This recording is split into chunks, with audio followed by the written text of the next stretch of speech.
When you put money into a bank account, it feels like your money is just sitting there. Safe. Untouched. Waiting for you to use it.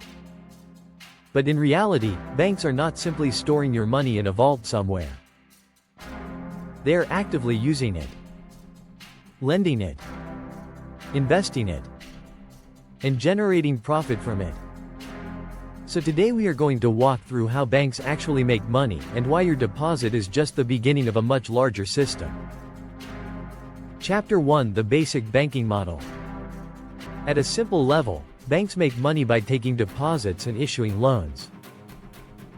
Customers deposit money into accounts such as savings or checking accounts.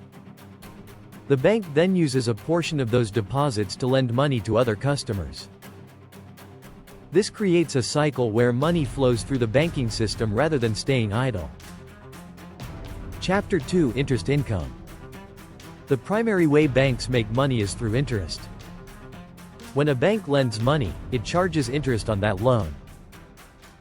This means the borrower pays back more than they originally borrowed. At the same time, banks may pay interest to depositors, but usually at a lower rate. The difference between what the bank earns on loans and what it pays on deposits is called the interest margin. This margin is a key source of profit. Chapter 3: Loans and Credit Products. Banks offer various types of loans. These include mortgages, personal loans, and credit cards.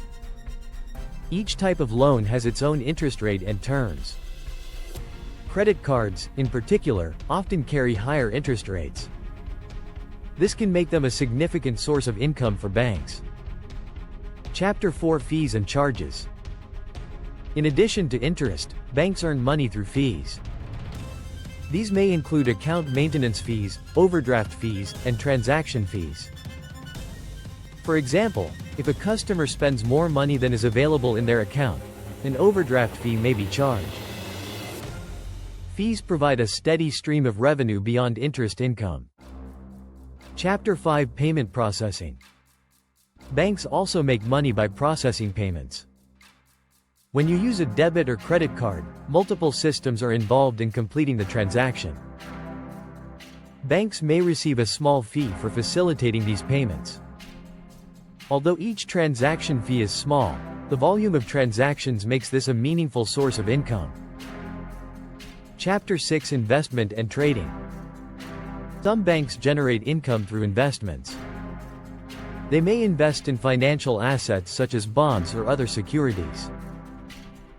Investment banking divisions may also assist companies with raising capital or managing financial transactions. These activities can contribute to overall bank revenue. Chapter 7: Lending Risks and Profit. Lending money carries risk because not all borrowers repay their loans. Banks manage this risk by assessing creditworthiness and setting interest rates accordingly. Higher risk loans often come with higher interest rates. This helps balance potential losses with potential gains. Chapter 8: Fractional Reserve Banking. Banks do not keep all deposited money on hand. Instead, they operate using a system called fractional reserve banking. This means they keep a portion of deposits in reserve and lend out the rest. This system allows banks to expand the amount of money circulating in the economy. It also increases the potential for generating income through lending. Chapter 9: Why banks are profitable. Banks generate revenue from multiple sources at once. Interest income, fees, payment processing, and investments all contribute to profitability. Because these activities occur continuously, banks can maintain steady income over time. The combination of these revenue streams makes banking a stable and central part of the financial system. To wrap up, banks make money primarily by lending out deposited funds and earning interest on those loans.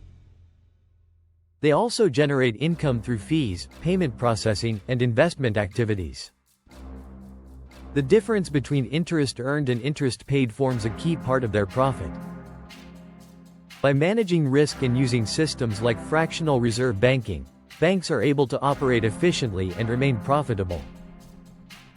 Although the process may seem simple, it involves a coordinated system that supports both financial institutions and the broader economy. This has been a mini Leviathan production. If you enjoyed it, check out our other videos. See you in the next one.